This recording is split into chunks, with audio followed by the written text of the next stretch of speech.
A very good afternoon, ladies and gentlemen. Just right in time for Farm Drive. My name is Brian Mwenda. My name is Dora Manyo. Rather, you introduce me in a better way. This is one of the best presenters you'll find out there, Dora Manyo. Welcome to the conversation. Yeah, is that the best you can do?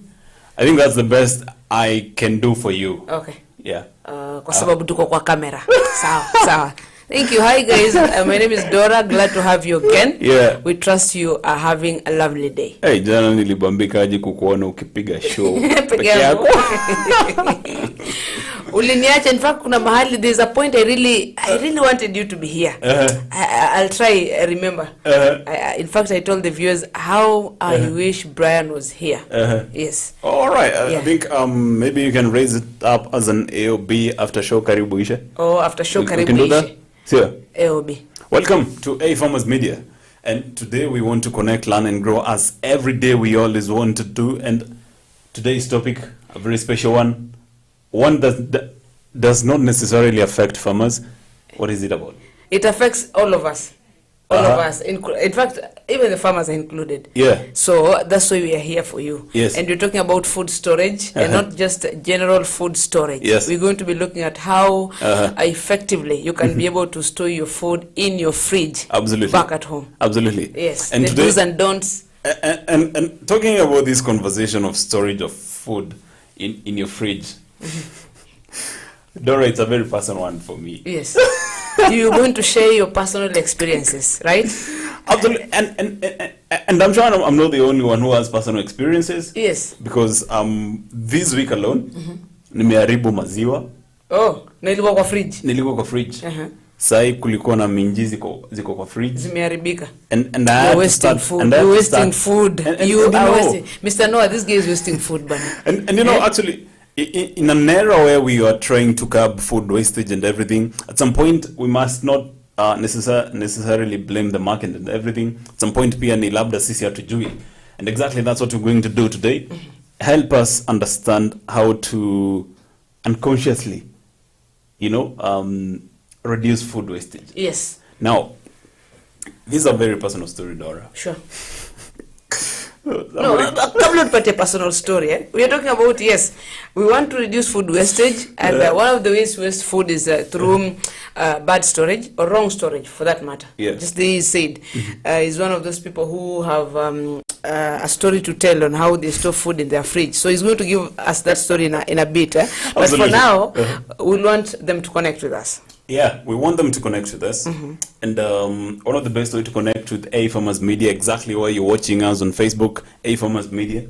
On Twitter. On Twitter. At farmers_. At Absolutely. Dora Manyo. A Farmers_. Yes. A Farmers_. A farmers_. Hivyo tu. Hivyo tu mtu alikama up na hii Twitter handle yenyewe. Alafu wewe kivyako. Mimi ni at Dora Manyo. Hiyo ni Twitter, tuko Twitter. Yes. Absolutely. Yes. Na wewe at. And then now twende Instagram kwanza. Oh, Twitter. Yeah. Yes. Now mine is Brian Mwenda. You'll find some guy right there in a suit, I think in a coat. In a coat, in a blazer with a t-shirt. Looking up as always. So you also want me to describe myself? How I appear on my Twitter handle? I think search Dora Manyo, I think inakuja tu, it's a very unique name. name. I'm in some pink blazer. Yeah. Is it a blazer? Yeah, you're my damn blazer. just look at you, look at me, give you the definition of the clothes that you wear. Connect with us. We are live on Facebook, Farmers Media. Yes. Also at Africa Farmers Club. We have so many farmers connecting with us there. Please give us your comment on your experiences on food storage in the fridge, the do's and don'ts. What is it that you've ever done as a farmer or as a viewer outside there that you finally realized you did it wrong as far as food storage in a fridge is concerned? Absolutely.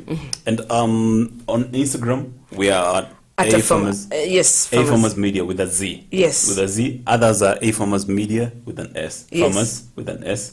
This one is with a Z. Sure.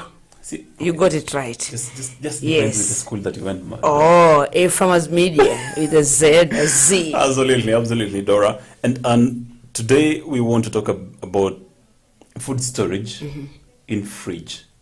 We have various ways of, storing our food in silos, in those small zinaitwa granaries. Yes, granaries pale at home. You say it depends on where you went to school. Kwetu tunaita granary. Where you went to school, they call them granaries. So please understand. Absolutely, Dora. Thank you very much for throwing shades. Now, we want to talk about fridge. A fridge. How do you store food in fridges? Because Kenya loses up to 40% of their Kenyans throw away up to 40% of the food available to them. Oh.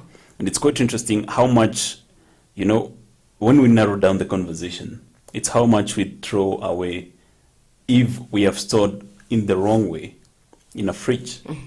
And basically a fridge brings in a controlled, cool environment. Sure.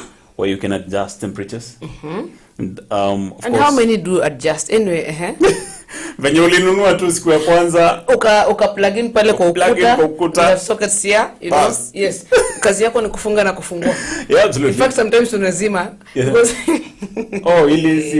anyway, I'm already going ahead of ourselves in terms of don'ts. There's those people who ikifika usiku wanazima fridge, wanasema stima inatumia stima sana, so ikifika usiku wanazima fridge, alafu tena asubuhi wanawasha fridge. But I've actually seen fridge za siku hizi zimetengenezwa energy saver, where zile mzee kidogo zilikuwa zinatumia around 1 unit in a day. So kama usiku moja itatumia karibu 400 kama 0.4 units in a day. That's 0.4 kilowatts ama 400 watts in a night. But then I think nowadays they've improved. You can use even less energy saving. Green. Sure. People are going green. Yes. And of course, now let's go straight to the topic, to the conversation of today. Sure.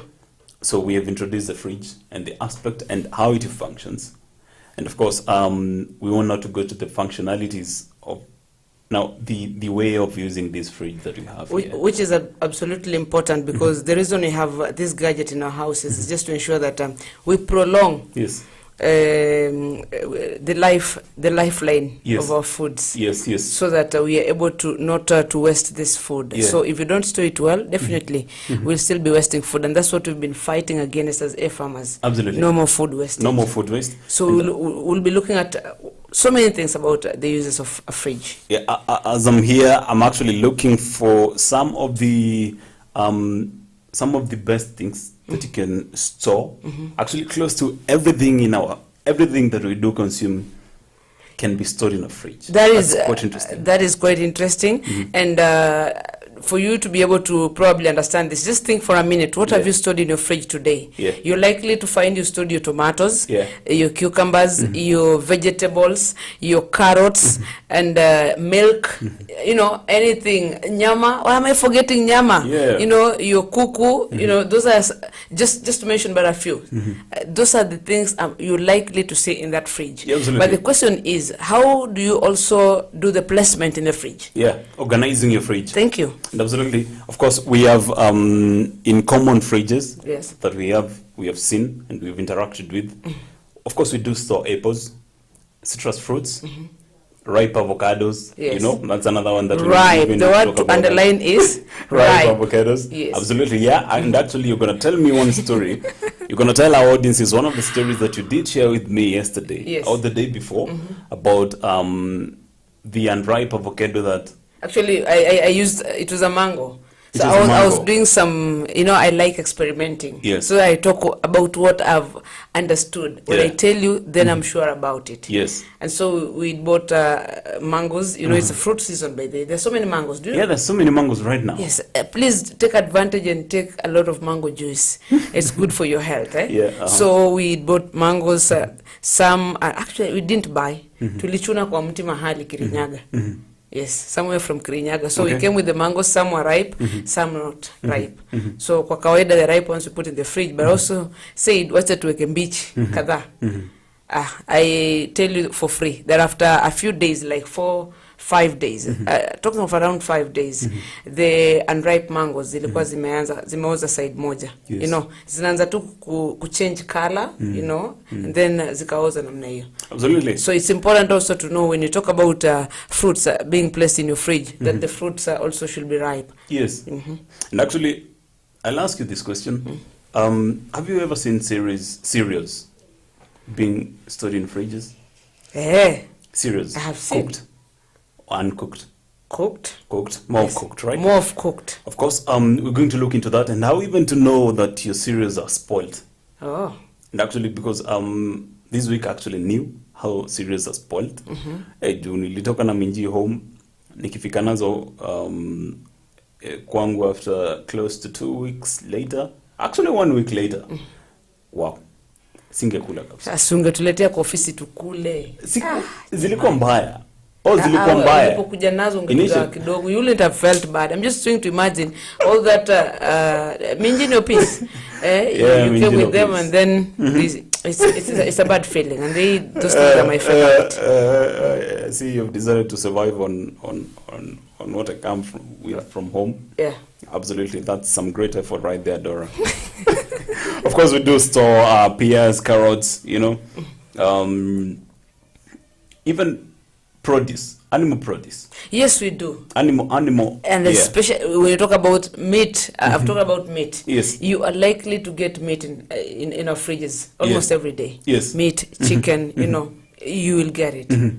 And before we can get through this conversation of how to store this and the fridge life, I would say that the fridge life of some of this produce, I want us to go to first how to exactly okay, we have first handled water fridges and how it works. Now let's know first the do's and the don'ts of using a fridge. Okay. Now wacha nianze na hii tu because I'm sure you have more than I have. I'm sure about that. Now I've been told today, I never knew that metallic stuff should not be stored in fridges. So if you're a man out there, and I'm sure this is something that women are facing, umepika chai asubuhi ikabaki kwa sufuria, and you have to drink it the next day, tafadhali toa kwa fridge tu Rosafi. Usiweke kwa fridge. Toa kwa fridge. I've been told that today. Basically, the point Brian is saying here is that as much as possible, avoid metallic items in your fridge. Yes. And I think for him, what he did, let me say for him, no. He doesn't want to put it clearly. You know, he's just pretending here. What this guy did, chai libaki wa sufuria, and then this guy takes the entire sufuria. I mean, carries the sufuria and then puts in the fridge. The sufuria and the chai ndani in the fridge, you know, and then goes back. What happened to the tea? Actually, the tea was okay. Though I've always noted that I've actually noted that once in a while fridges zinaribu chai. Kwanza ukiweza kustore for more than 1 day, itaharibika. Uliweka ikiwa moto. Ataikiwa baridi. And actually that's one more thing I want us to talk. Exactly. Storing hot stuff kwa fridge. Your fridges. Absolutely, as you can see right there, partitioning of your fridge. As you can see, of course, there's a freezer bit of it, and how everything, the placement of your food everything. In the fridge. Yeah, of course. You can see where to put what. To put what. I think you'll be able to mention in a few. Yeah. What comes where. For example, fruits, if you're keen, you will notice that the fruits. You know, do you notice that the carrots? Hizo zinaingia chini kabisa. You will notice mahali zimewekwa somewhere. Yes. Pale chini. You know. So you don't just one of the do's or don'ts. Yes. Actually, the don'ts. You don't just mix. All food stuff. Yes. You get your carrots, you get your tomatoes, then you get nyama and put them together and mix. No. Always learn to separate and know where to put what. Yes. You know, depending also on the temperatures of that particular fridge. Yes. So it's important for you as you use your fridge at home, learn to separate the foodstuffs. Let me just give you an example of some of the foods. For example, if you're talking about dairy products, it's important, and sometimes they recommend that you put non-dairy products, I mean, not Yes. dairy, non-dairy, like juice. Yes. That you put them at the door of the fridge. Maybe if Madam Director can just give us that picture again. You want to see where the juice is placed? Yeah, the juice is placed. You know, Right. if you can ensure that those non-dairy products like the juice, they are placed somewhere at the door of the fridge. Yes. Very, very important because of the amount of warmth that is there at the door of the fridge. As Madam Director tries to ensure that she takes us back to those clips about placement of different foods in the fridge. So it's important to understand that for those things like juice, somewhere at the door there will work. Yeah. At the door of the fridge. Yeah. You know. And, yeah. And actually, let's look into these, right? The top. Different fridges have different structures, as I've seen. More of the fridges that I've seen have the freezers juu kabisa. And some of these freezers have less than 0 degrees Yes. temperatures. And that's one of the coldest places. And that's where we put more of the cereals. Yes.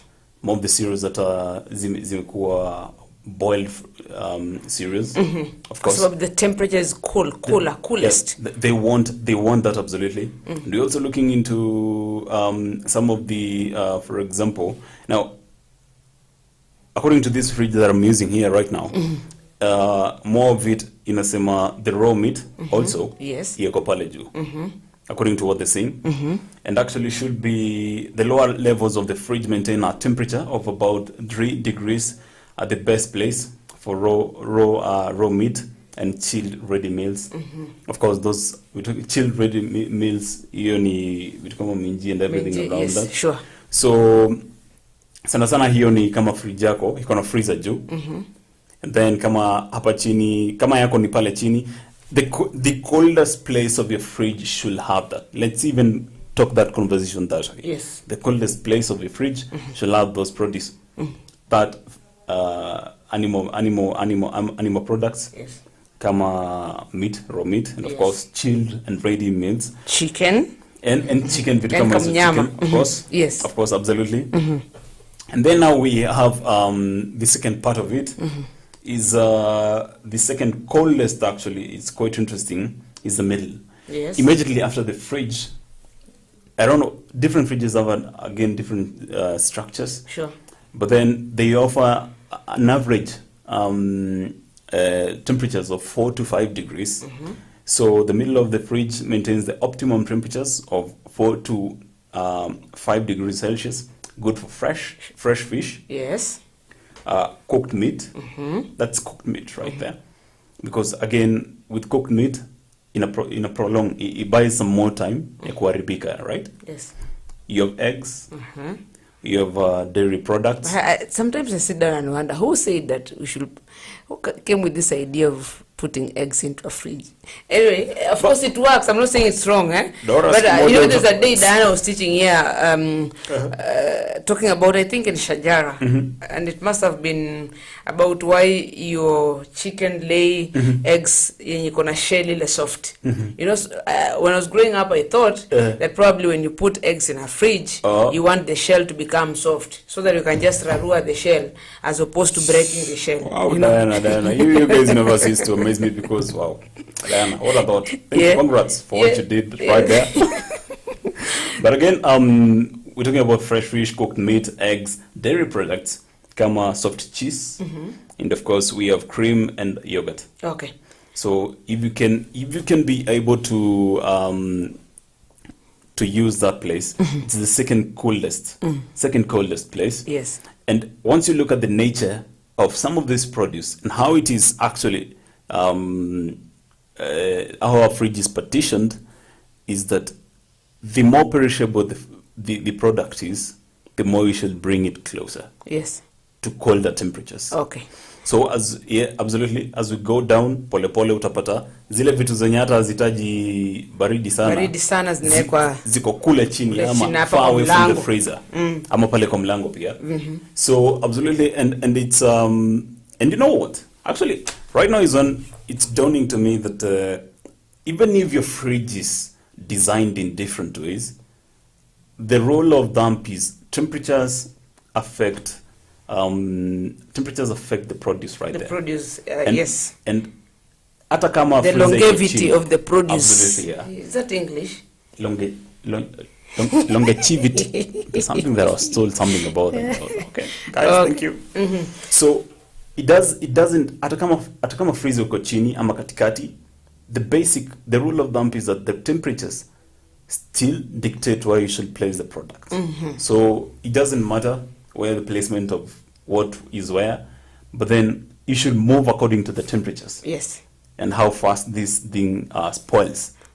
That's very important. Yes. It's important that we've been able to talk about the temperatures in the fridge, because that now guides us on the talking about the do's and don'ts Yes. clearly now. Yes. After understanding that we have the freezer there, the temperatures are extremely cold as you narrow down. So the higher you go, the cooler it becomes. Is it?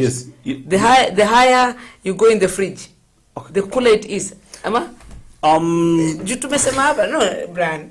We've said kwa fridge hapa juu is cold, extremely cold. So that is higher, sindio? Yeah, so the higher, the colder. Well, as you narrow down, the temperatures reduce. Yeah, I would say it depends on increase depends on the model and the structure of the but fridge. then one thing that still maintains is that where the temperatures are coldest is where you put more perishable stuff. Sure. That's ukiacha nyama hapa leo, kesho utapata ishaanza kuharibika because of microbacteria that zitaanza kuharibu mbio zaidi. Okay. So things like milk zinapaswa kukuja on the second layer, which is not the freezer but second to the freezer or closer to the freezer. But at the same time, remembering that as you do that, be very careful about what we call maybe leaks, or rather the drainings from, let's talk about meat, for example. Yes. When you are arranging your fridge, be very careful lest you contaminate the other food. Yes. For example, this is my meat na inatoa soup or maji.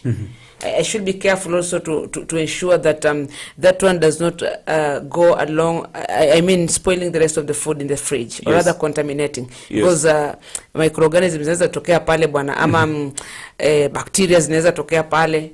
Can you imagine you've placed nyama and then immediately you have milk and then kwa bahati mbaya, you know, Ikaanza kuleak. And actually your placement is also very key. As much as you consider the up, the middle, the bottom, you know, the bottom up. Yeah. In as much as you consider all that, you really need to remember that. La sivyo utaamka asubuhi unapika chai yenye iko na damu ndani. Actually, to emphasize your point, store all leftovers in leak-proof, clear containers or wraps. Okay, so when we have leftovers, I ensure that I put the leftovers in a container that is clear. Yes. That I can tell this is these are the remains of peas. Yes. These are the remains of nyama. Yes. Like that. Yes. At least use clear containers. Yes, and they should be leak-proof. In the, of course, as you explained, isiharibu vitu nyingine hapo ndani. We cannot emphasize that point more. And actually, we look into, apart from now the metal, and apart from, you know, that metallic point of view, and now to what leftovers become leftovers, yes, and leak-proof. One more thing that comes in mind is that vitu zenye haziharibiki, they don't need to kuingizwa kwa fridge. Cereals zenye bado hazijapikwa, mahindi mekauka tu na iko kwa mkebe, just tuache uko kwa mkebe. Just leave it alone, because I'm also guilty of doing this. Nimetoka home, nimekuja na minji zenye hazijapikwa bado, so nakuja na kwa fridge. And the funny thing is that they get hard. Zinakuwa ngumu. Ndio. And I noticed that and I stopped. So hata ukiangalia kitu kama inaitwaje lemon. Lemon, I used to store lemons, and actually in this conversation I'm still learning personally. Yes. Because I used to store lemons pale juu kwa mlango karibu na freezer, kuna two shelves tuko kwa mlango. So I used to keep my lemons pale juu. And then right now is when I'm realizing mbona zilikuwa zinakauka mbio. It's really interesting. You know, we are all learning. every other day you learn something new. Yes. Learning never stops. Yes. You know, we make mistakes, then we learn that we need to do this the correct way. Yes. So I think we'll need to be very clear. We can deal with the do's and then the don'ts. So we start with the don'ts. Of course, we mentioned a few. Yes. First, we just wanted you to understand how a fridge works, the different sections of a fridge, Yes. what should be stored where. The concept behind it. Absolutely. Just to ensure that your food does not spoil easily, but also if you're not careful, Yes. your food itaharibika haraka kuliko vile you expected. Yes. Na hatutaki food waste. Yes. So you want us later on to look at the do's first or the don'ts first? We can actually start with the do's, and then actually we can start with the don'ts because we relate with them more. Yes. And then now we can go to the do's. The do's, yes. Absolutely. And before we can take this short commercial break, Omni products. Yes. I love them because straight to the point, they give you solutions. And today, Omni is telling us that during a period, for example, right now when there is less rains, as we expect, of course, more rains in the coming few weeks. Yes. But then, right now, if your crop is struggling, Omni is telling you, Megakel is right there for you. So we're talking about Omnia as a company producing fertilizers. Yes. And soluble fertilizers. Yes, soluble fertilizers. Yes. And you're talking about Megakel P. Megakel P. Yes. Absolutely. It will help you once sprayed, because it's sprayed. Once you spray your crops with Megakel P, which is a product from Omnia, right there, you're going to help your crop first root zina sprout zaidi. Yes. Zinaendelea kuongezeka. And Dora, once you have 4 arms right now, and I have 2 arms, and we have the same plate. The 4 arms will work better. Of course, will work better. Yes. Again. So these roots will help the plant, of course, acquire more nutrients from the soil. And absolutely, that's what Omni is telling us, that once you use the Megakel P product, at any stage, if you're experiencing waterlogging, as we can see, rains are coming in. Sure. If you're experiencing lack of rains right now, so the deeper the roots go, the better they can utilize some of those nutrients and even reach some water. And very soon they'll be launching a lot more of their products somewhere in Eldoret. Absolutely. Just giving you a leakage. And we are very excited about that. Yes, I won't lie to you. I won't lie to you. We'll be there on ground just to be part of this because this is a solution to farmers. Yes. So you're a farmer, Megakel Yes. P will do for you. Yes. And a product from Yes. Omnia, a fertilizer company, they offer soluble. You said soluble. Soluble. Yes. Soluble You means can that ukiingiza kwa maji, Eh. 100% soluble, and you can go right there. Okay. Thank you very much, Dora. We'll take this short commercial break. We'll be back with the do's and the don'ts Yes. of storing your food in your fridge. We'll take this short commercial break. We'll be back with more.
Spinach is a dark leafy vegetable that originated in Persia.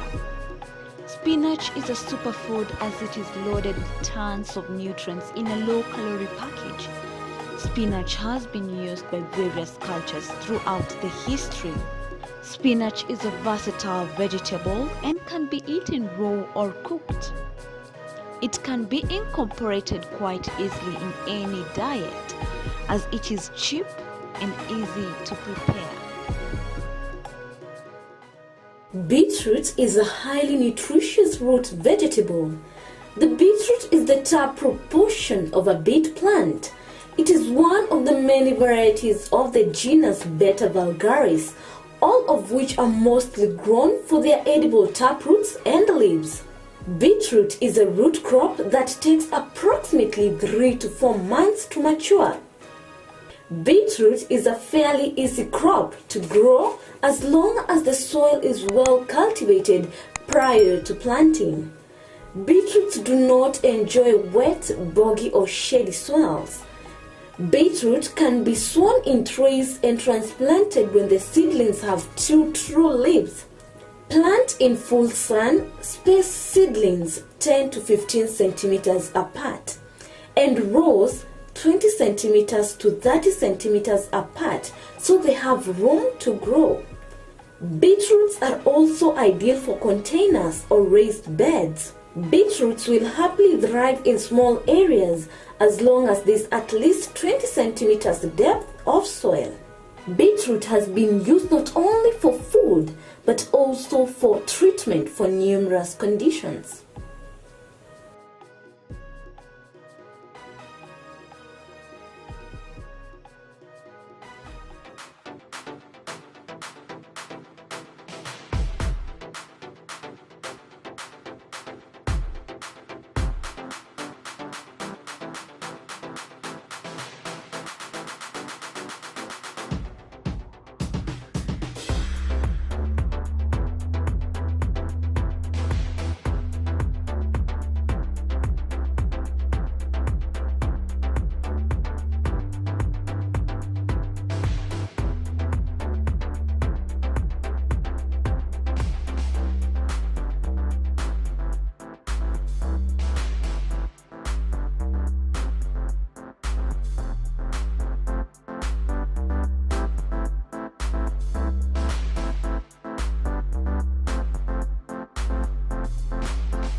Celery is a marshland plant that comes from the same family as carrots and parsley.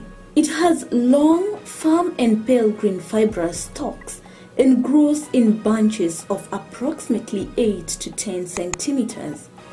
The stalks taper into leaves at the top. When planting celery, it's best to ensure that the soil is enriched with compost and with a soil pH of between 5.8 to 6.8. It is also important for celery to grow in moisture-retentive soil. Lastly but not the least, select a site that receives full and direct sunlight. Celery needs about 130 to 140 days to mature between seedling and harvest. Growing celery is generally considered to be an ultimate vegetable gardening challenge. It's easy to grow, but has very specific needs.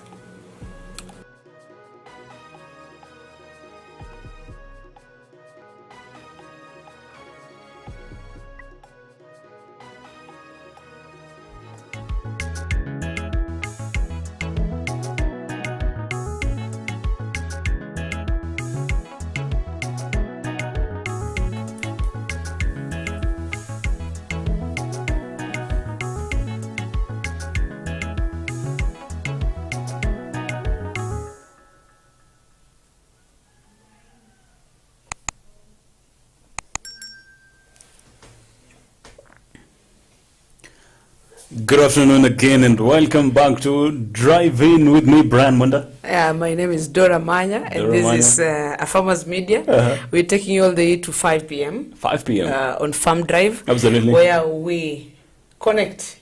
Learn and grow. Learn and grow. Tell us the topic of today, Dora. I don't know, I always start with learn, then connect, then grow. But I hope my boss will not have a problem if I interchange. But I'm sure you will learn in the process.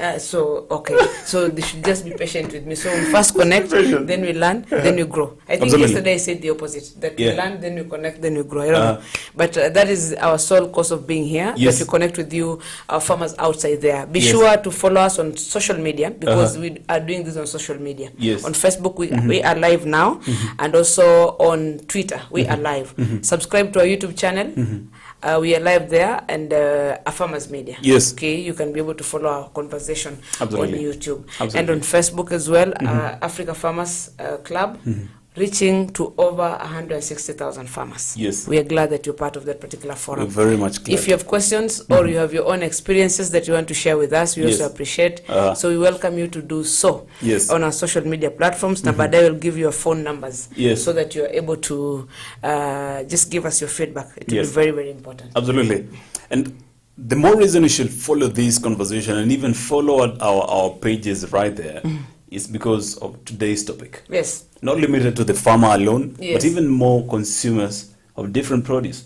As long as uko na nyumba yako mahali, you might have a fridge in your house. But how exactly do you store your produce in your fridge?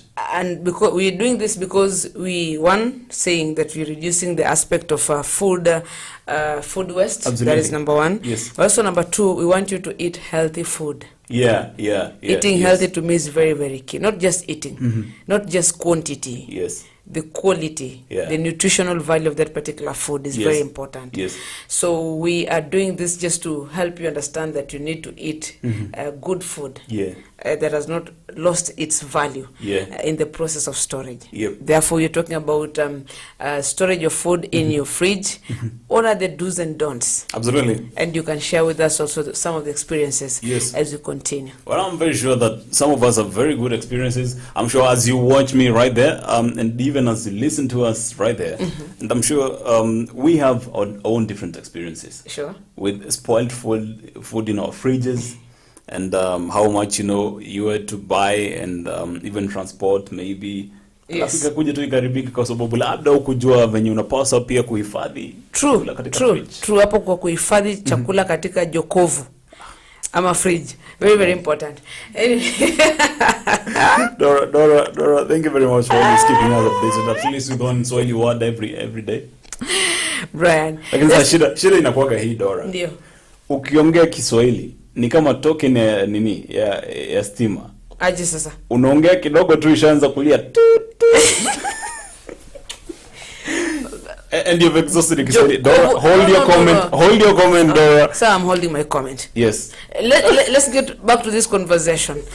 We've just talked about the don'ts. And one of the don'ts we said, avoid as much as possible to use metallic items in your fridge. Yeah. So what is the alternative if you're not going to use metallic containers in your fridge? Yes. What is the alternative? Use a clear plastic container. Yes.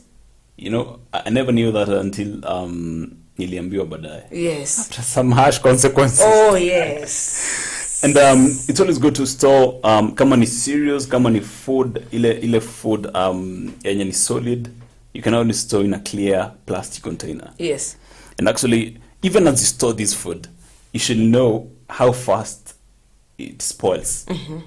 And that will inform how far you should store from your freezer.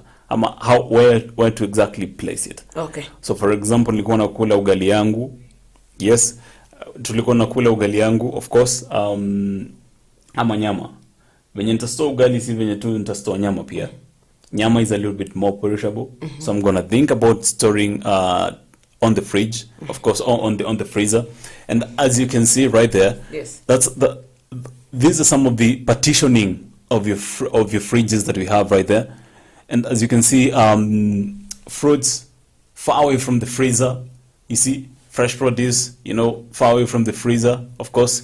But more of the perishable stuff. Yeah.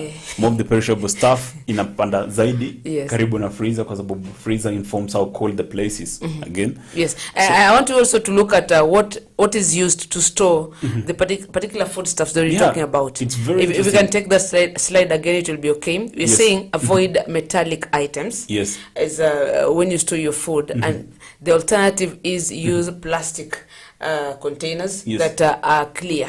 Yeah, clear plastic containers. As you can see right there, as you can see on your screens, even the juice is stored in clear containers, as you can see, in clear glass containers. Sure. But I also learned a secret. If you buy yogurt, if you buy juice, you don't need to remove it from the original container ilikuja nayo. Yes.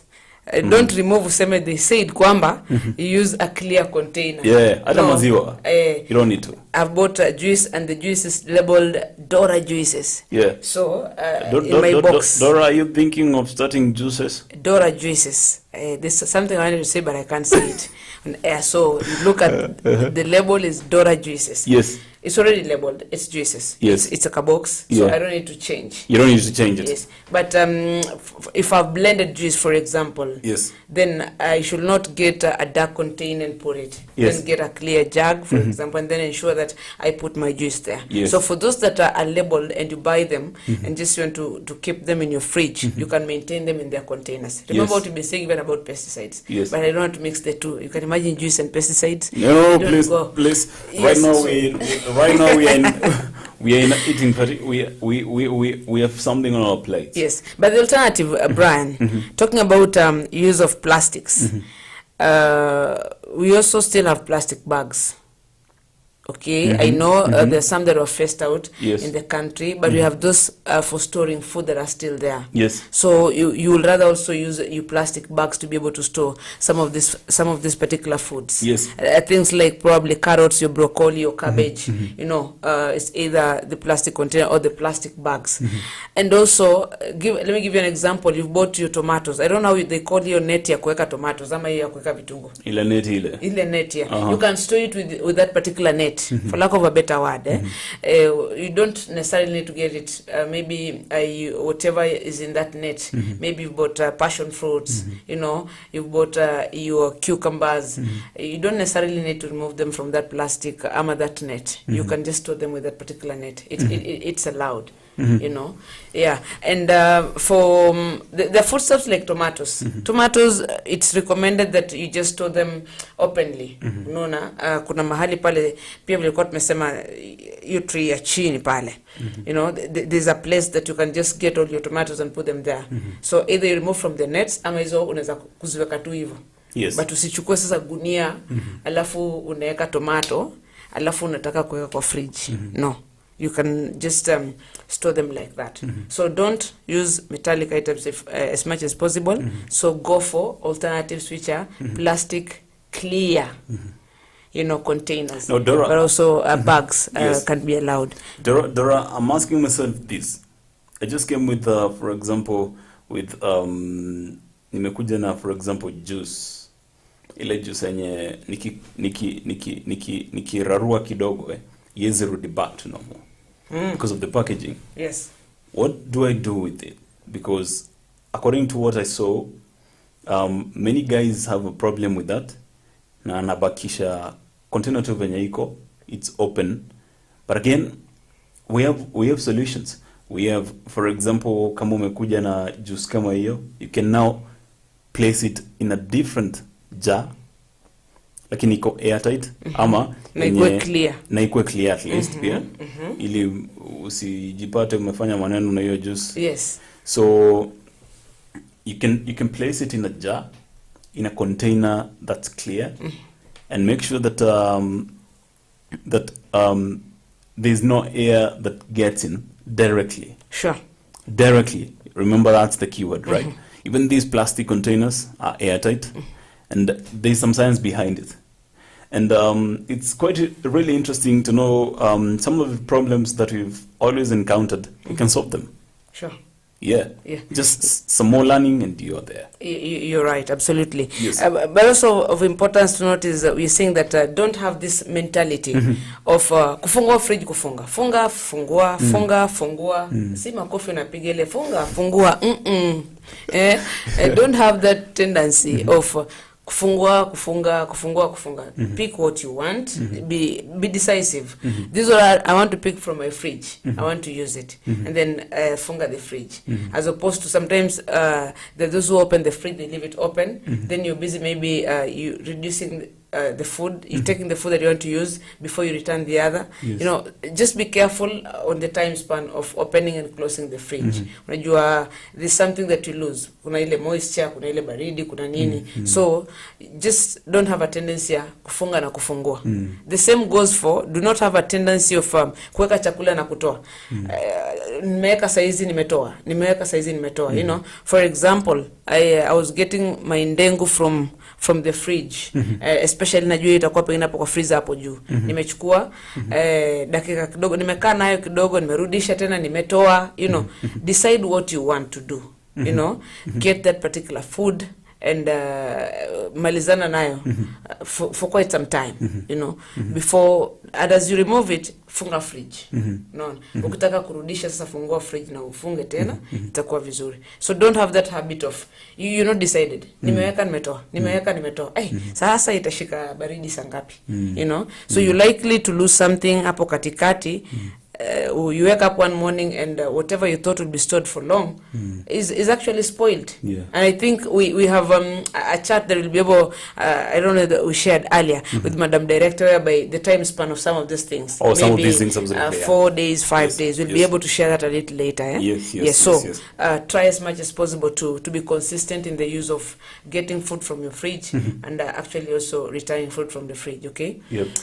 One more before you say something. Don't have a habit of eating cold food from the fridge directly. Yes, direct. I've seen people get a fruit from the fridge iko baridi hivyo, and then unakata na unaanza kula kidogo unaanza kukohoa. That can also be dangerous for you.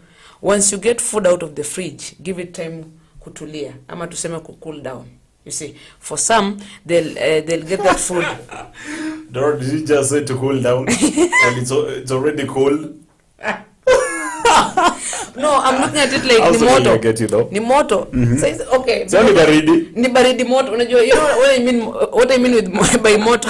Oh my goodness. No. Tungoje ikuwe moto. Ni baridi, so tungoje ikuwe moto. Tungoje sasa ikam room temperatures. It come to, sasa you are talking. Yeah. That's why you're here. It comes sasa to room temperature. Yes. Yes. So don't have that habit. Yes. There are those who have no patience. So watafanya namna gani? Watachukua wateka kwa maji moto ndio iyeyuke haraka. Yes. You know, some will just use cold water. Cold water ni utakaa, you know. But in short, whatever you want to consume. Kwa mfano, nimetoka kazi hapa 5. Nimefika kwa nyumba 6. Nitoe maembe kwa fridge. Hiyo maembe kitulia by 7 I should be able to eat the mango. Yes. What is the hurry for? If I'm very hungry, get something that is not directly from the fridge. You know, I can give some personal experience with this. Last year, at the height of the Omicron virus, so nikabuy yogurt and nilikuwa na itabia kukuja kajioni na kuja natoa kwa fridge na kunya tu ikiwa baridi hivyo, you see fridge nini yogurt yenye iko na kabaridi. Hey, wow, you feel as if you're rising up like is it Elijah alipanda juu? Elijah the light. You know, kukula extreme cold food by the pia si nzuri. Yeah. That's the truth of the matter. No. Utakohoa and some other things you don't want to talk about because leo tuzungumzie kuhusu afya yako kimwili, lakini somehow tunaigusia because you're talking about food here.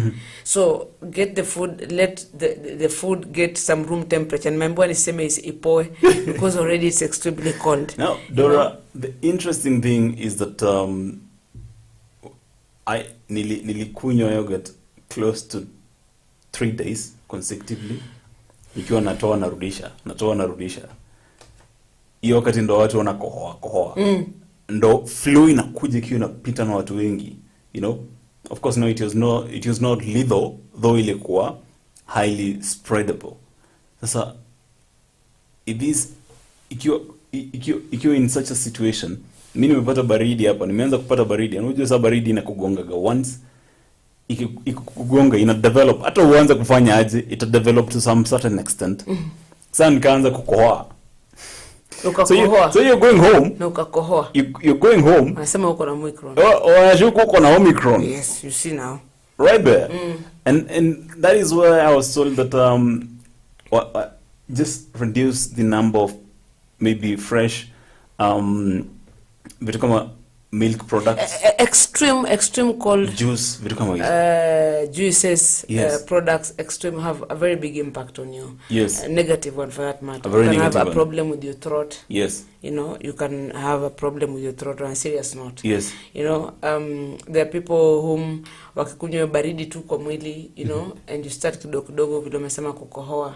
And many other things that we cannot be able to discuss now. But they have their own effect. Yes. So we will not want you to be affected. We will not want you to start running to hospital. Na hii chakula umenunua, fridge ni yako. Tokens umetumia tokens. Alafu tena kidogo unaenda hospitali tunakutibiwa kwa sababu umekula chakula baridi ama ambacho kimeharibika, ambacho it was not preserved well. Yes. You know. Absolutely. Yes, so and also be checking. Kuna kitu unaweza kumeka kwa fridge na by the way wameka expire. What happens with that? Tuseme umeka kwa fridge na expiry ni leo. Nikiendelea kuacha kwa fridge itaendelea kwa fresh. Let's talk about juice for example. Now, for example, if juice is supposed to expire today, now we can go fridge. Now, more of the expiry date is informed by the temperatures, which activate zina slow down the activity of micro what? I will call them microbacteria, which zinaanza kudecompose hiyo kitu mbio. So, for example, kama ni yogurt pale, yenye inapaswa ku expire hata leo, weke to even more warmer temperatures, because I think how they you see on the labels, you know, labels za some of these products wanasema place in a cold, dry place. Yes. And hiyo ni kusaidia. Problem huwa hatusomi. Absolutely. Huwa hatusomi. So hiyo ni kusaidia. I think they grade, they wanafanyaga hiyo sabu ya expiry enye itasaidiwa na also anchored on the basis of the temperatures you're going to put in there. So yes. Maziwa unaweza buy more time ukiweka kwa fridge, lakini pia maziwa nayo iko na lifetime yake kwa fridge pia. Okay. Either way, sieti hiyo bacteria inakufa, it just slows down. Ndiyo. It creates an unconducive environment for the bacteria to continue with that. Okay. So you can extend or reduce the number of days moments to expiry, but the temperatures you offer. Yes. Oh wow. Yes. That is good to know, because some of these things, if we ignore them, zitakuja kututatiza pale mbeleni. Absolutely, yeah. And did we mention about hot foods? No, hot food. We've always known that hot food haipaswi kuingia kwa fridge. But during the creation of different fridges, refrigerators, they came to know that many people hawana time. Umechemsha kitu asubuhi, umekula, ama jioni usiku, umekula, so utangojea 2 hours ikuwe baridi. You don't need to.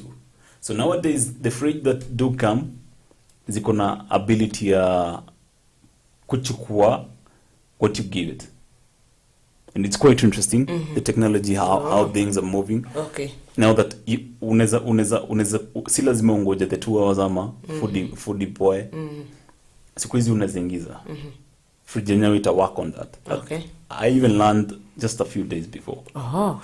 Then that's nice. Yes. What about this issue ya kuziba fridge usiku, kusave tokens, or when you have food in your fridge? At any given point, should your fridge go off? No, it should not go off, because what happens is fridge nyingi okay, how the fridge works, kuna kuoga na hewa. Kuna kuoga na hewa yenye inakuwa cooled off. You know? So hiyo hewa yenye inakuwa cooled off each and every time, ukiwa unawasha inarudi back to room temperatures, alafu unazima ina contract, inaleta ice ama kitu kama hiyo. Each and every time when you continue doing that, itafika point and unaharibu fridge. Okay. Kwa hivyo when you have food in your fridge, always ensure that steamer iko on. Yeah, or solar or whatever you do, it's on. Always ensure that it's on. Yeah. Now wakati there's nothing in the fridge, when there's nothing completely nothing yani zero. When there's nothing in the fridge, fungua fridge yote. Ifungue kabisa, ikae open. Na so utakuwa umeplug kwa power ama? Utakuwa umezima. Actually yes. Zima kabisa. That's what I want kuelewa vizuri so it comes out clearly. Yes. There's nothing in your fridge. There's so nothing in your you fridge. Don't need to keep it plugged to the no. to keep Zima it on. Kapsa. Okay. Zima kapsa, and then know that the functionalities of the fridge are not continuing. So it's now just an object. Na usiache kiwa imezima. Ikiwa ukiwa umefunga, ifungue kwanza. Kuna air circulation in out just in case pia unajua pia fridge ikibaki ikiwa hivyo ikiwa imefunga na haina steamer with nothing, you anza kuleta some bad smell. Yes. And so that's why you need to open and make sure that the air circulates. Yeah, absolutely. Yeah. One more thing you need to know. Umepika leo, ulipika jana, na juzi pia si ulipika. And you should first eat the food that ulipika juzi. Okay. Ni kama mkate tu. Ukienda pale kwa shelf, kama mkate ni yako.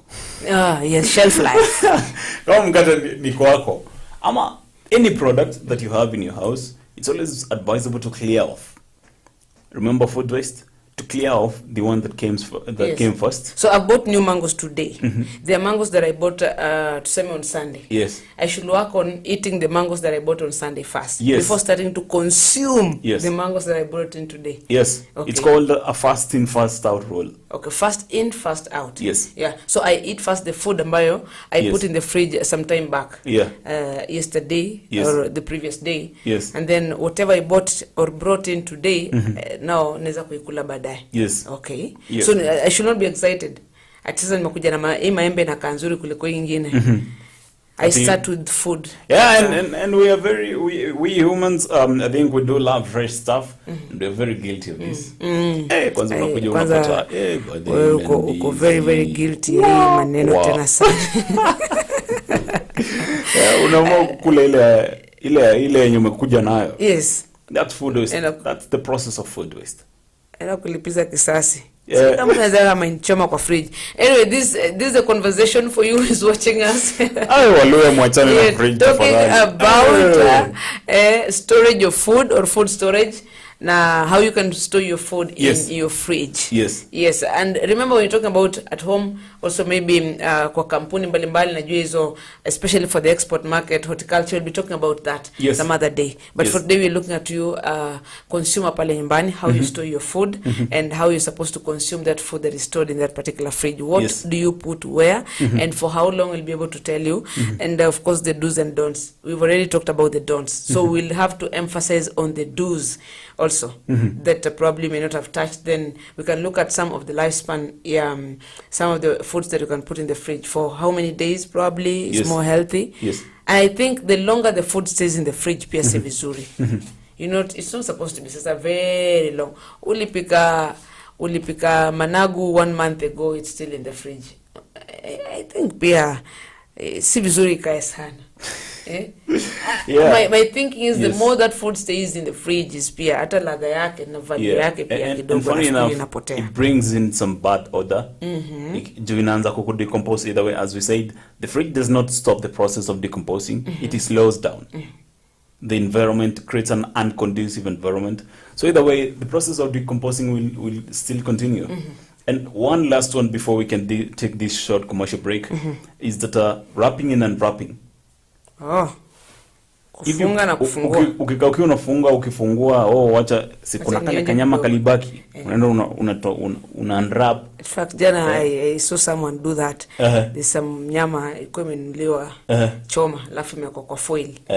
And then baadaye I think they decided we'll eat this tomorrow. Then kakaeko kwa fridge. So kuna mtu kwa anafungua na anatoa kamoja anakula kama njugu.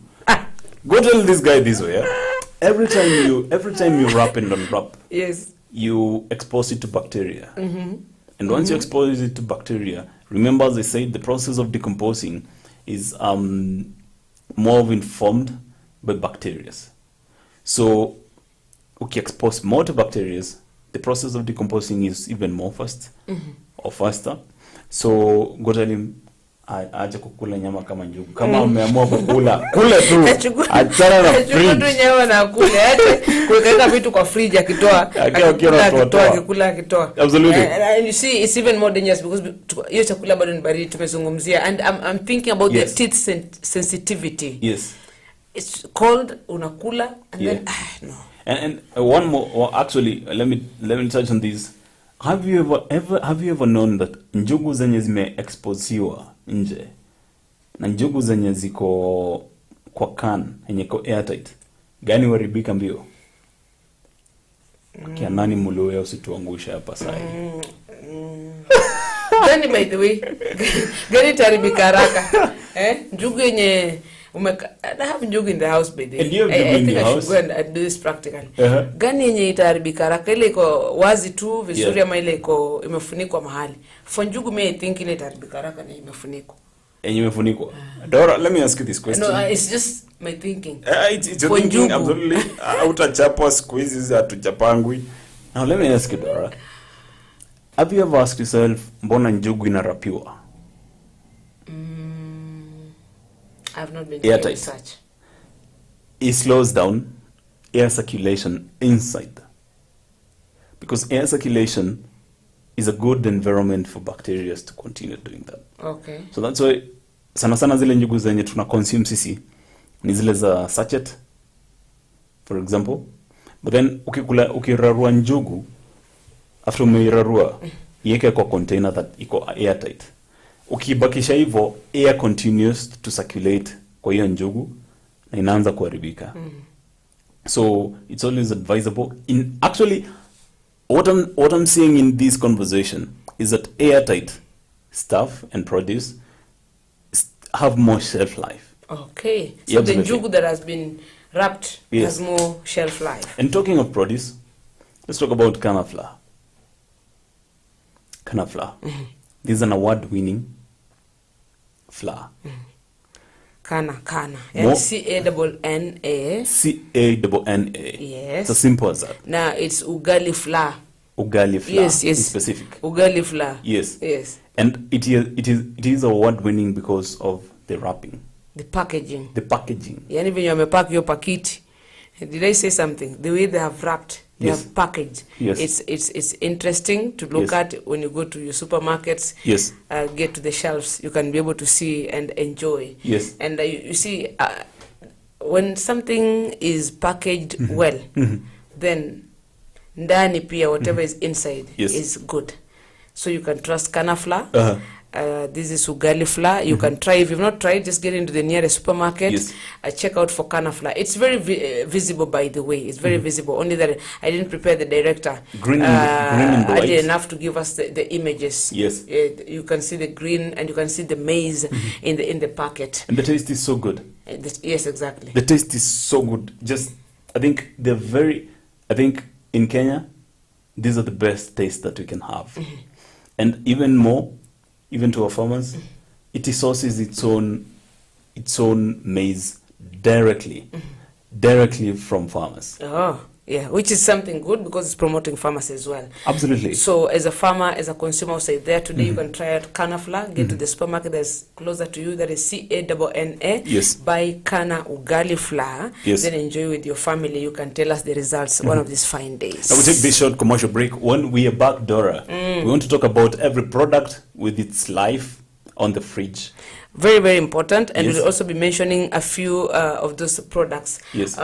Just emphasizing on how they should be placed in the refrigerator. Just Yes. for example, as we take this break, you need to separate in terms like fruits and veggies. The reason for that is so that the fruits, will need to ripen, of Yes. course, and you have Yes. the veggies with their own lifespan. Yes. So always ensure that kama ni fruits yako peke yao ripen peke yao, alafu pia you have the veggies also aside, Yes. doing their own thing. So Yes. we'll also look at one or two also of those foods. What should be placed where and also packaged in what manner, Yes. and so that we're able to talk about the lifespan Yes. of these particular products in the fridge. Absolutely, Dor. I love this conversation today because it's a little bit personal for me. I can learn so much. Yes. And today I can go even replan my fridge. Yes. I'm sure very many audiences were and watching. always ensure you clean the fridge, Bana. Yes. How often do you clean your fridge? I think once in And how do you 3 clean months. it? How do you clean it? Unachukua sabuni ya unga unapaka ndani? Dora. We're Dora, taking Dora, a break. why are you? Brian said we're taking a break. This is farm drive at a farmer's media. My Oh, name Dora. is Dora. My name is Brian Manda. We'll be back after the break. Thank you very much.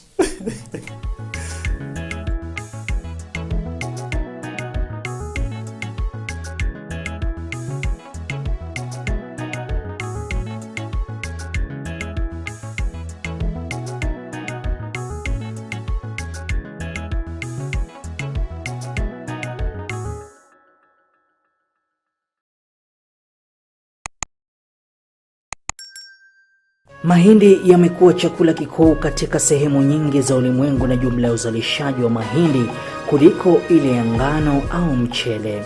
Mbali na kuwa mahindi ni chakula, pia hutumiwa kutengeneza ethanoli, chakula cha wanyama na bidhaa zingine. Kunayo mahindi ya gume, mahindi ya ganda, yani popcorn, mahindi ya unga na mahindi matamu. Mahindi yanalimwa sana kote ulimwenguni na kiwango kikubwa cha mahindi hutolewa kila mwaka kuliko nafaka nyingine yoyote. Shamba la mahindi linaweza kutayarishwa kwa kutumia njia za kawaida au za kilimo cha uhifadhi. Kilimo cha kuhifadhi ni pamoja na kunyunyizia dawa za kuulia wadudu zilizopendekezwa na wataalamu wa kilimo. Unaweza kutumia trekta au njia ya mikono kufanya kilimo cha mahindi. Ni muhimu kuandaa ardhi mapema ya kutosha kuruhusu magugu kukauka na kuoza kabla ya kupanda.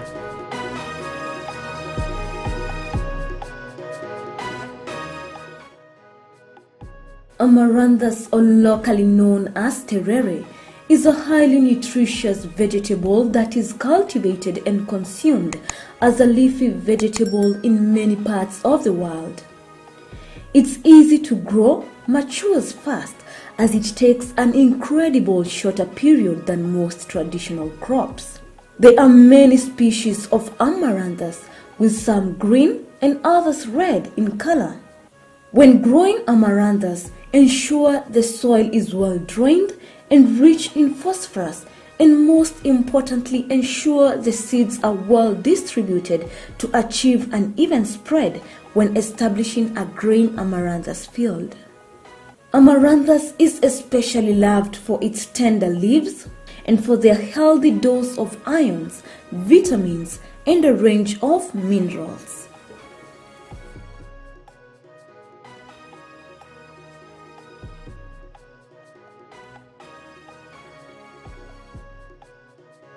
A nursery bed is a small area of a yard or garden that's used for growing certain selected plants.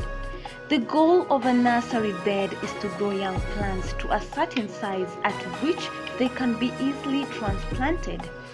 A nursery bed can also be used to evaluate plants to see if they are worthy of planting in the larger garden. to observe their growth, habit and color, or watch them for pests and diseases. A nursery bed is especially helpful for vegetable gardeners practicing succession in planting, in which a steady supply of fresh produce is maintained.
Is the art and science of cultivating the soil, growing crops, and raising livestock. Agriculture provides most of the world's food and fabrics. It is not only a source of food and income, but also creates employment opportunities for many people in the world.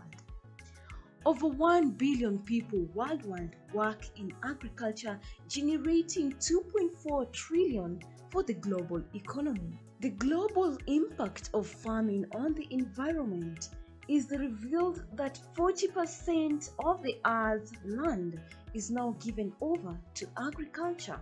Agricultural development is one of the most powerful tools to end extreme poverty, boost shared prosperity, and feed a projected 9.7 billion people by 2050.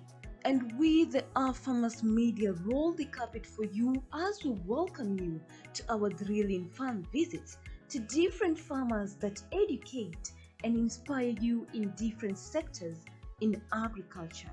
Catch us also on our shows on all our social media platforms as we bring you educative and informative information that will help you learn and guide you on your agriculture journey to success.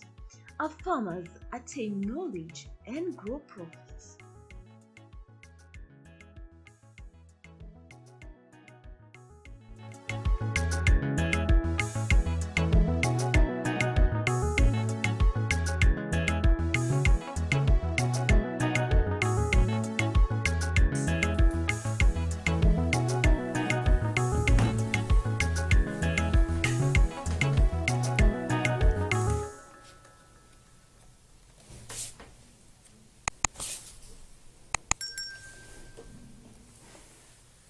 Welcome back to our conversation today, Dora.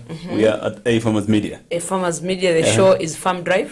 Farm Drive. Farm Drive. Absolutely. Yes, we drive you home in a very wonderful way. Yes. And also drive profits to your pocket as a farmer. Yes. That's our core business. And part of driving profits is reducing wastage and of food. And of course, every loss that comes with it. Yes. And storage is important. We cannot even overemphasize that. Absolutely. Because that's a very important stage. Yes. Very key stage and in the life of a consumer and a farmer at the same time. Yes. And today we've narrowed down to storing your food in a fridge. Things that we ignore, but they may cost us. So if we do it the right way, as far as storage in a fridge is concerned, then we will have no reason to complain. Absolutely. Yes. And I repeat, it's very wrong for you to buy your own fridge. Buy your own food, put in the fridge. The same food affects you. Use your own money again, go to hospital. Yes. Be treated. No. That's not life. Dora, did you know that one of the secret hacks of life, I think it's no longer a secret, I think it's something that we can pay attention to. What? Is that the more information you have, the better your life is. Oh, hapo information, my friend. You've just hit the nail on the head. Yes. I've learned something new today, the difference between chili and pepper. That one is a discussion for another day. So this one, I've learned, I'll tell you for free. What I thought is chili is totally different from pepper. I think the names, it's just the names. Yeah. But they're the same family. I would say so. The family is just the same. Yes. But the taste can be a little bit different. Please don't judge me. The family is just the same for this chili. Yeah, that's why I'm always here to inform you something at least. Yeah, thank you for being here. Remember, we're learning, connecting, and growing. Connect with us on social media. Yes. Africa Farmers Club, A Farmers Media, pale kwa Facebook, YouTube. Please subscribe to our YouTube channel. Unafanyaje? Kuna bell pale, unafinya tu, and then utakuwa subscribe. Anytime we go live, you get a notification telling you that we are live as a Farmers Media. Yes. On Instagram at a Farmers with a Z. Yes. On Twitter at a Farmers _ Yes. You can also follow me on at Dora Maja. Dora Maja. I have quite a number of followers, by the way. Yeah, I saw you've got a huge following. Yes. That's interesting. Congrats for that. Congratulations. Actually, I think you should come and teach. I'll come to your classes. Yes. Tell me how to grow numbers. Oh, just that. On Twitter. You too. Absolutely. One day you're going to tell me that. See me after this and over a cup of coffee. Yes. And absolutely everybody who wants to grow numbers in your Facebook, in your Twitter account, absolutely Dora is the right person for you because she's a very good success story. I would say that. And Dora, before we took a short commercial break, we were talking about some of the do's and don'ts. Yes. And before we can go straight to different ways of course, the different shell life. Yes, shell life is very, very important. Yes. Now that you've mentioned that every day we learn something new. I just learned also that because you're talking about storage. Yes. Before you look at something else. Yes. That did you know that if you're storing your carrots in your fridge, it is important to remove to remove the leafy parts. Oh, Dora. Okay, thank you. Dollar.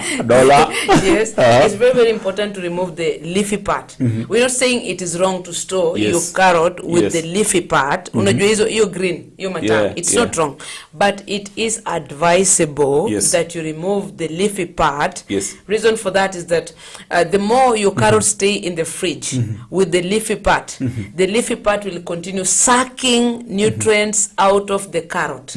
Okay, it will suck out the nutrients out of carrot. Therefore, value yake itakuwa imeenda chini. So as much as possible, as much as we love that, but you can always avoid that if you want your carrots to maintain their value and the nutrient value for that matter. If possible, just cut off the leafy parts. Yes. That will be good for you. Yes. Absolutely. Now, Dora, do you have something for us before we can go to the shell lives?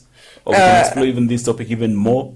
This is a topic that, of course, we cannot finish. Yes. And I am happy that we also learned something. Do you know that veggies like, of course, vegetables, carrots, cabbages, things like broccoli, they're better stored in a drawer.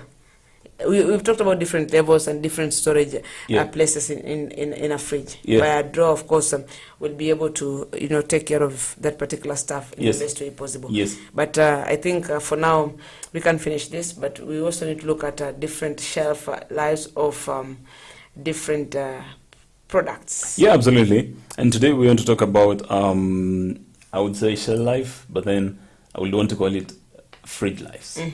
You know, let's start with the basic one. A for apple. A for apple, yes. B for boy. Yeah, Dora kabla hujafika kwa Z. 3 weeks.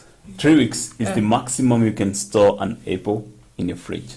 Ikipita hapo imeanza lose nutritional value, imeanza kuharibika, food waste. Okay, so for apples, 3 weeks is good. Yes. Okay. Keep on the fridge drawer. Okay, the drawer that I've just talked about. Ile ya kuvuta. Ile ya kuvuta. Okay, thank you. And actually I think more the principle that happens in there is that it's far away from the freezer. Oh, yes. So because your fruits don't need very cold temperatures. Yes. They hamper the level of ripening. Yes. Am I right? Something around 9 and 10 degrees Celsius, and you have it right there. And once we even talk about apples, let's talk about citrus fruits. Apart from citrus fruits, pia oranges. First, keep them on a fridge shelf. Ile shelf. Yes.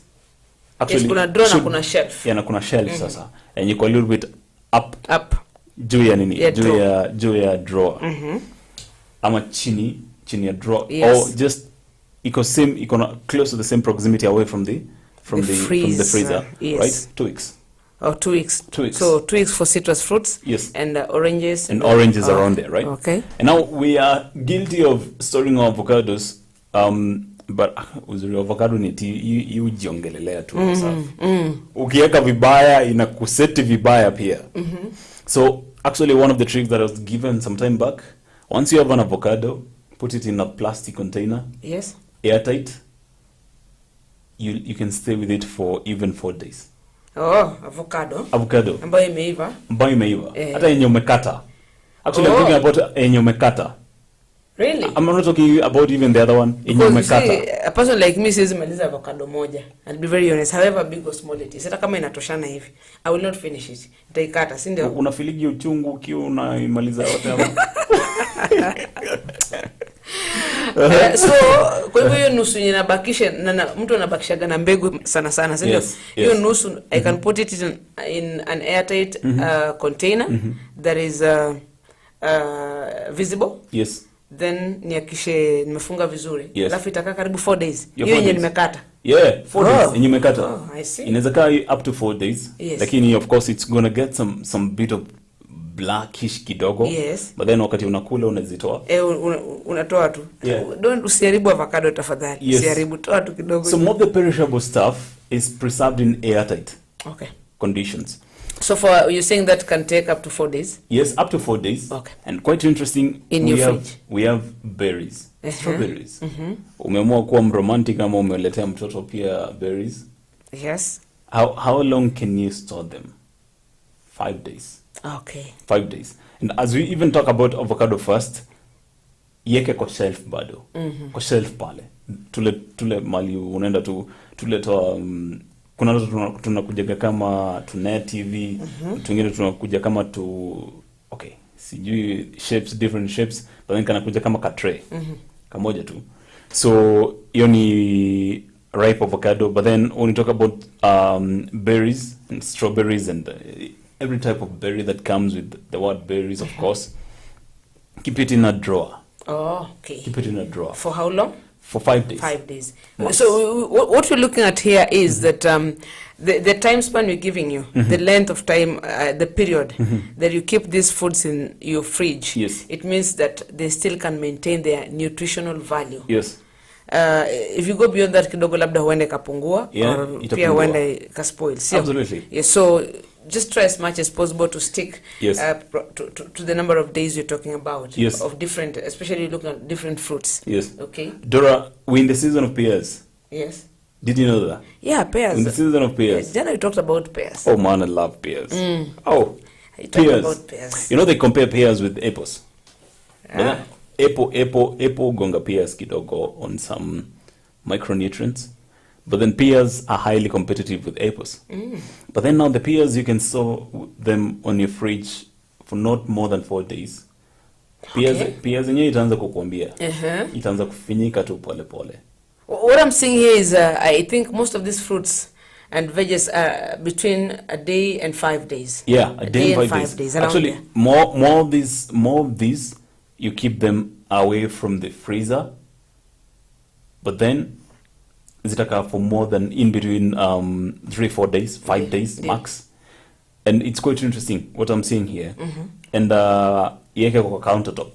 Okay. Countertop sana sana inakuwaga pale juu ya your fridge. Alright, yeke hapo tu. Yeke hapo tu juu ya fridge. Actually it's there. Absolutely there. Si lazima uingize kwa fridge ndani, unaweza ka juu tu. Okay. It's gonna be okay. And I think they do best in room temperatures. Okay. They don't even need some cooling. Those are pears. So kama uko na pears, zitoe kwa fridge. Okay. Unaweza kelea mahali juu ya fridge tu and you'll be very much okay. Now we have to talk about something that you were fresh from talking about, carrots. Okay, carrots. Yes. Ziweke kwa drawer. Yes. Pale kwa drawer. Ile yenye unavuta ukirudisha, kurudisha. But then sema ukiwezekana ngoa hizo ni za green. Exactly. Matawi. Yes. Sasa ubaya wa carrots ni hii. Carrots itakwambia yenyewe tu. You store for more than 3 weeks, kataanza kukunjana. You're talking of days or weeks? Weeks. So, yes. You store for a maximum of 3 weeks. Kwa fridge. Yes. Carrot itaka for around 3 weeks, eh? Yes. So more than that inaanza kupoteza. Actually, yeah. That's some good time. Inaanza kudeteriorate. Inaanza afya yake inaharibika. Unaona tu umekataa tu rosafi imekataa. Yes. Ladies love cauliflowers. You know, ladies cook very many different stuff. Hizi nyumba zenu very interesting. Hata hapa kwa kampuni watu wanakula. Hapa tu kwa kampuni. Yes. Keep it in a drawer. Okay. For 5 days max. Okay. 5 days max. Actually, most of these products 5 days. You're chana. Yes. Sana those scales and veggies. 5 days. Ishaanza ku amata ishaenda kabisa. Okay. So of course, we talk about now sweet potatoes. In an era where we're trying to face off wheat products, sweet potatoes is one of the most common producers on our breakfast. I'm telling you, table. Give me sweet potatoes and arrowroots. Yes. Arrowroots nduma. Yeah. We can be friends. I can take that for breakfast, lunch, supper. Arrowroots. I tell you. And arrowroots, it depends with how you prepare them. You know, people think in kuboil too. Na labda chumvi and there are different ways of preparing arrowroots. Do you know that you can still mix arrowroots na nyama? Have you ever known? I saw that some time back and hey, wow. I am a cook, my friend. Very soon we have a cooking show coming. Arrowroots na nyama. And do you know who takes arrowroots in the morning nowadays? Actually, I think he has been doing that. Oh. The deputy president. Oh. Yeah. Okay. So fikiria wadosi wanakulaga wheat products pekee. Ally. Pako unajua nakulaga nduma. No, guys. I think in a live interview with one of the media stations, he said that, and I'm not going to take what you want me to take here. 2 weeks. 2 weeks. Okay. In a dark, cool place. Okay. Dark, cool place. Okay. So you don't need. Okay. As long as it's just a place that is dark and it's cool. Yes. Okay. That's what we said. Sio kila kitu ni ya kupeleka kwa fridge. Yes. Sometimes to just relax and just weka mahali tulie. And we'll be looking at food preservation pia the traditional way someday. Yes, one day we should talk about that. Yes, absolutely. How you can be able to preserve your food longer. Yeah. Without feeling like I wish I had a fridge probably. Yes. Because not everyone can afford this. You can still do it in a different way. Yes. And of course, as you said, si kila food inapelekwa kwa fridge, si kila shida inapelekewa chief. Ndio. You're right. Na si kila kitu pasta ombe. Si kila kitu pasta naombea. Thank you. Squash. Hii squash pia huwa inachanganya. Squash. Hainichanganya lakini huwa inachanganya. Or do you have some testimonial somewhere? Squash. Tell us about squash. Squash. 1 month max. Oh, kwa fridge. Yeah. A maximum of 1 month. Same conditions, just like any sweet potatoes. Ndoma. Cool, dark place. Okay. Absolutely. Na ngoja sana kitu kama sausage, bacon. Are you going to tell us anything around that? Wacha kutuharakisha appetite. Oh, it's there in the list. Coming up. Okay, now due to Dora's demand. Since this is public because again, bacon. You're not the public. Bacon. Please, bacon. Bacon. Yes. Let's talk about bacon. Did you know that you can store your bacon for 2 weeks? 2 weeks, 2 weeks. Oh, good. But You know where the bacon stays? Freezer? Freezer. Put it on a freezer, 2 weeks max. You have it right there. Okay. And these are some of the things that do inform, different people. Yes. In terms of manufacturers, in terms of shelf life, expiry dates. That's one part of manufacturing was this day, and then this sell by expiry, exactly. Different ways. Now you can store your bacon in a fridge for 2 weeks. Maybe you can give us one more. Actually, funny enough, bacon ukiweka kwa freezer, that's 1 month. Okay.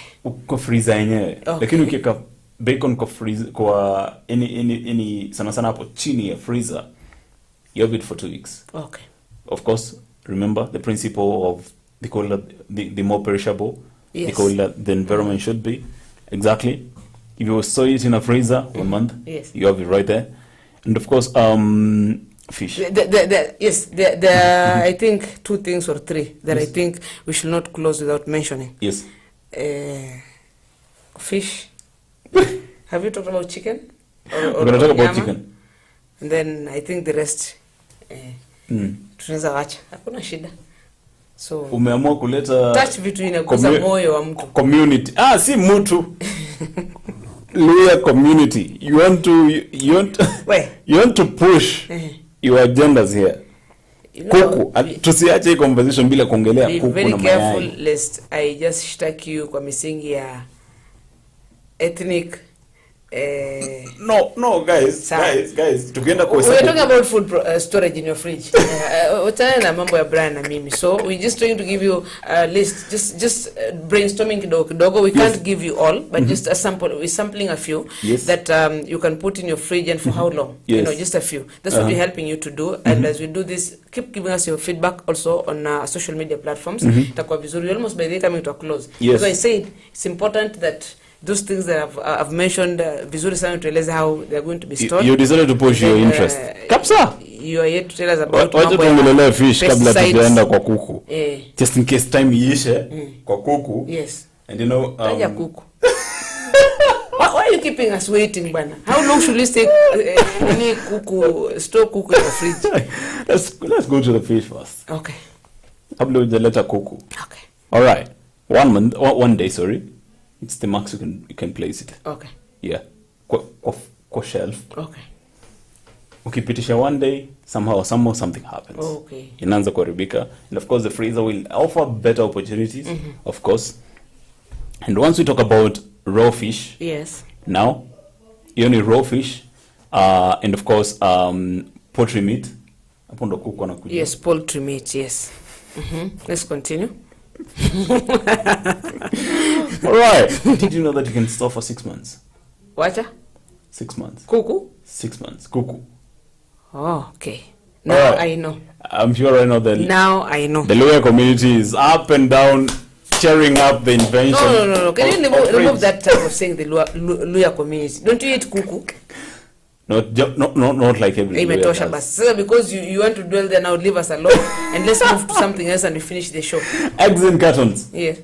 By products of chicken. Okay. We're not going back to that conversation. We are not. We are not going back to that conversation. 2 weeks. Kwa shelf. 2 weeks. You have it. Okay. 2 weeks. Haitaharibika. And of course, an egg, the warmer the temperatures, the more, of course, the hatching period comes in. Okay.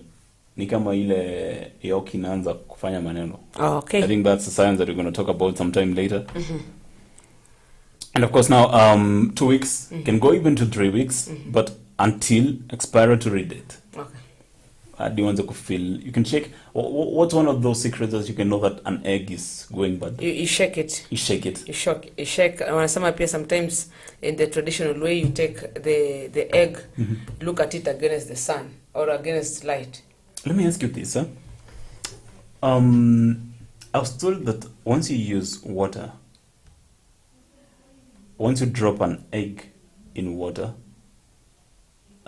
ikiwa kama imeanza kuharibika, ama imeanza kuwa mzee, ita sink. Oh. Kama bado ita float. That's why I'll do it practically. I think we should do that. Nitaenda kuitisha the best way kujua pengine ile yenye imeharibika, nitatafuta ile yenye kuku imelalia. Yes. Alafu haikuangua. Yeah. Definitely imeharibika, si ndio? Yeah. Alafu niweke kwa maji. Yeah. And then we can try, we can experiment that. It's good to learn some of this. We can always do that. And we can even show our audiences the results of what will come in. And of course, as we come to the close of the show, we also want to talk about unopened smoked fish that you buy from supermarkets, from freezers in specific. You can stay up to 3 months in on the shelf, not the freezer, on the shelf. And the freezer, of course, can even give more optimum temperatures to ensure that the decomposing period is not affected. Okay, it extends. We close up this conversation with a cucumber. Okay. It's one of the we have most them common in our farm here. Yes. So nikipewa na boss au ukipewa na boss uende uweke kwa drawer ile ya kuvuta. Ndio. 1 week. Kama hujakula 1 week. Okay. Kujaambia mdosi bora. Cucumber ni kitu mzuri sana. Tuta discuss benefits zake pia. Yes. Cucumber, I eat cucumbers daily. You eat cucumbers daily? To me, I eat daily. Yes. And to slice kama 3 tu. Yes. And one of the most interesting things I've learned out of this conversation is that if you have containers, clear containers, yes, they will help you, of course, know the produce, ama chenye kiko ndani. Yes. Ili usikae, you remember that aspect of wrapping in and unwrapping? Usikae ukiwa unafunga na ukifungua. Okay. And it's also the same aspect that has been brought to you by markup, which is saying that it is not just on food, even on pesticides. You need to have clear labels. If you cannot, of course, have a clear container, you can have a clear label, and always know that in different ways that you of course store your containers. First, you need to check hata pale kwa duka kwanza. Make sure that it has a label. Check for the label. In short, you're saying soma label kwa container. Soma label kwanza. Ya pesticide. Yote. Soma yote. Check the label to ensure that it has a valid expiry date. Yes. And the batch number. The batch number helps you trace it.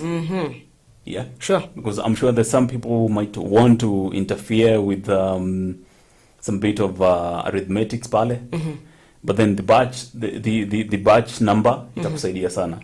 And also talking about soma label, always ensure that the label is clearly visible and intact. Yes. Isikuwa imeraruliwa, iko clear kabisa, I can read from far. You can read. The way I am just about to read a proverb. Yes. Absolutely. Always, the last thing I will urge you as a farmer and you is watching and listening us, always follow the label instructions on usage. Very important, Brian. Yes. Don't just buy pesticides. You are running, you start spraying your crops. Yes. Please learn kitu inaitwa patience ya kusoma instructions. Yes. Read the instructions.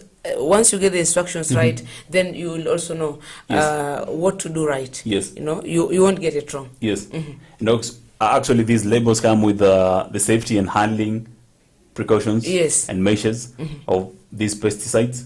And I'm sure these are some of the basic things we'll say about handling our pesticide. Label ikue, imeandikwa vizuri, follow what the label says. Yes. Na isikuwe imeunwrapiwa au imeunwrapiwa. This message has been brought to you by Markup, which is advocating for safe use of pesticides in conjunction with UNIDO. In conjunction with UNIDO. Yes. Absolutely. Making sure that you have the best from your pesticide. Sure. Now, Dora. Jana tulisema juzi. Jana sikuwa show. Jana ukuwa show, so usidanganye. Juzi tulisema a lion cannot be easy sumbuliwa na flea more than a lion is sumbua flea more than a flea can sumbua a lion. What did you have yesterday? Jana ile proverb ya jana. That the world is anchored. The pillar of the world. Thank you. The pillar of the world is hope. Serious? Yes. Serious, that was yesterday's proverb. Yes, kwamba it is hope. And that's why I told the viewers I wished you were here, because I was talking about hope. Nilikuwa nikataza mambo ya hope. So yesterday's proverb was about hope. Let's talk about today. Actually, that one was for yesterday. What? I think either they want us to emphasize it today or something. The pillar of the world is hope. Madam Director muuliza nataka uinsist kwa leo ama anakupatia ingine leo. Let's insist on this one today. Madam Director anasemaje? Director anasema to insist on this. Yes. Absolutely. The pillar of the world is hope. Is hope. You not agree with it? I don't know. And I told them yesterday that I had someone say this, and I also want you to hear it. That one day, when you wake up and realize that you have lost hope in life, just ask God to kill you. If tomorrow you wake up in the morning and realize that you have lost hope in life, just tell God, God, please kill me. You know what that means? Everything is about hope. You have a hope that tomorrow will be better. That you have a hope that tomorrow a farmer's stock will do it. So, tomorrow, the other day, this will come to happen. You have a hope for a better tomorrow. Yes, so it is hope that keeps us moving. Even for a farmer, it is the hope that this season my crops didn't do well. But the next season, I am very sure that I'm going to get it right. And I told you, last season, mimi nilichomeka kwa watermelon. But I still have hope. So it is hope that keeps the world moving. Now my question has always been, where does hope come in? Is it the main anchor? Do you have hope and then build up on the strategy? Or you build up on the strategy and then... Hope is the main anchor for me. You've seen it's the pillar of the world. Hope to me is the main anchor. Hope, then I come up with a strategy. I think we should have this conversation. Yes. Absolutely. Yes, we can. When do you want us to do it? Then we'll have we'll have the rest of us talk about... I'll not talk about this alone. I will need probably Madam Mary to come. Yes. I will want to hear her perspective. Unajua if office Madam tuko wengi, wako wengi. Madam Mercy, Madam Lista, Madam Diana, Madam Rose. Did you hear me mention any man? So we'll want to have this conversation around hope. What makes a woman stay in a marriage that is probably appearing to be like falling tomorrow? A marriage that probably is, let me say, it's not working. A marriage that, I don't want to talk about those things, but what makes especially women stay there is the hope that tomorrow, if my husband is battering me today, tomorrow I'll stop doing it. Let me ask you this. Before we can come to the closure of this campaign today. Hope. If you don't do anything about it, and still hope, do you think that's the solution? I hope and I act. You hope and act. In fact, hope is just what I would put in other words, positivity about life. It's just being positive. Yes. I think that's the better way of putting this. Positivity. And in life, trust me, you need positivity. Is that true? Yes, you need to be positive. Anytime you're negative, you're pessimistic, nothing turns out. Even here at the farmers, we're always positive. Yes. We wake up to another positive day, positive moods. So you cannot say kwamba ati hopes juu kitu gani. So guys, that is ilikuwa proverb ya leo. But of course, I know Brian is supposed to bring us to a conclusion. Yes. But just to remind you, it's been about preserving food in your fridge, doing it the right way. Okay, and as we finish up, just a recap, just ensure that you don't use metals as much as possible on your fridge. Don't put hot food. Once in a while you can avoid, but also kuna zile fridge ambazo Brian amesema zina regulate na mambo kama hayo. Tunasema pia tabia ya kufungua na kufunga fridge, you should avoid it.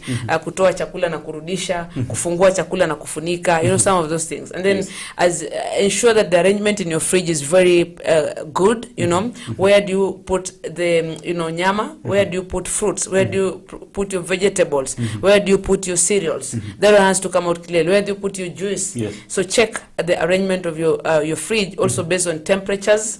And you've said things like meat and others will need kuwa mahali kwa freezer because zinafaa zitulie vizuri kabisa, and the rest of the things you can put mahali kuna warmth, but we insist put your food on clear containers, clear plastic containers or plastic bags when you put them in your fridge. We've insisted on that. If possible, cut off your leafy parts of your carrot, more important. We've talked about the shelf life of different products. You heard about kuku and bacon and nduma and ngwashe. Just check out. And the whole essence of this brand is that we eat healthy, we avoid food wastage, and ensure that we get value for what we work for. that whatever you've bought and put your energy into should not also take you to hospital. Yes. It's wrong. Absolutely. Thank you, Dora. And this conversation, I think, we'll take it up from there. It's not yet done. Yes. Storage is wide. Today we were narrowing back to your house, to your kitchen, yes, as a consumer. Yes. Yeah. And actually, we should still continue narrowing down on the storage, different ways of storage, and as you proposed, traditional ways of storage. Yes. Zero. Other maziwa niulize traditional, I'll tell you. Not now. I once told Diana in Shajara. We went to Marsabit County, and they have a unique way. Hakuna steam huko. But then their water is cool. But it's never cool. It's never usually cool. And they have this structure where they have a container. Your container in a wrap you around na ile wool kama ile ya sweaters. Lakini ina maji baridi. Na hiyo maji taka karibu the whole day in more than 40 degrees Celsius. True. Nitakuwa baridi the whole day. True. It's quite interesting. Let's talk about that actually next time. Sorry. Really interesting. Thank you, Dora, for being part of this conversation today. And thank you for being a good host. And tomorrow you take it up. Yeah, of course, tomorrow you and I will be here learning more. Because Dora will be a little bit away. Well, I'll step in for you. Absolutely. And sasa ilikuwa lazima uchome kwa kamera. Jamani, mtu hawezi kula hata mali yake pole pole mpaka atangazwe. Jamani. Hey. So Dora, guys, tomorrow you'll be with me, Brian Mwenda, and because Dora ulisema this time unataka kusikiza usikie, you want to learn as an audience. I'll just be somewhere. Thank you very much. You'll be somewhere watching. Yes. Absolutely. Thank you very much, Dora, for being part of this conversation. Yes. As we come to the close of the show, I want to appreciate you for taking time and watching this show. Of course, the main topic of today has been storing food in your fridge. Make sure no more food waste because we're all advocating for the same. My name has been Brian Mwenda. Until tomorrow, same time. What do you say? Same place. My name is Dora. Please avoid eating very cold foods direct from the fridge. Do something about them. Wacha ipoe kwanza alafu ukule. Absolutely. Have a lovely evening. See you.